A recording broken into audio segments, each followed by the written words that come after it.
Alright, welcome dito sa Forma Bike Point. Fixing Friday tayo ngayon. So meron tayong bike na sila-service ulit. And it's again, another ZX4RR. So this time, more on preventive maintenance lang din naman to.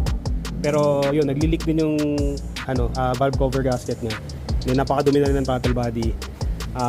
Yung air filter niya, sobrang dumi na rin. So papalitan na rin natin ng high flow air filter. And then yun, napansin ko rin, may ash deposits yung spark plug. You know. So sobrang hindi makahinga siguro yung makina. We'll see. Pero ngayon, sine-service muna natin itong sa ano niya, sa valve cover. So tinakbo ng bike na to, ano pa lang, nasa 13,000. Ayan, no? Pero medyo napabayaan yung change oil interval, sobrang dilim. So basically, TLC mo lang muna itong ZX4RR na to.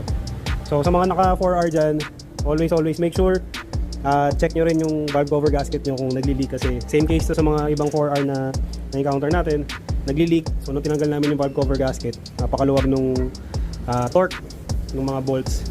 So yan, ito malinis na. Malinis ba to, sir? Malinis na po. Throttle body hindi pa. Tapos palitan na rin natin ng spark plug. So yan, nakapila lang tong mga ibang bikes na to, like itong 6R. Ito nagkaroon ng problem sa quick shifter. Ito brake pin na lang kulang, inaantay ko pa rin yung brake pin. Itong R6 natin, for sale pa rin pala. So kung naghanap kayo ng R6 na na kompleto na sa lahat, yung naka Super Corsa, Brembo, RCS Corsa Corta, original na mga rear set, exhaust yan. So DM lang kayo, for sale tong R6 na to.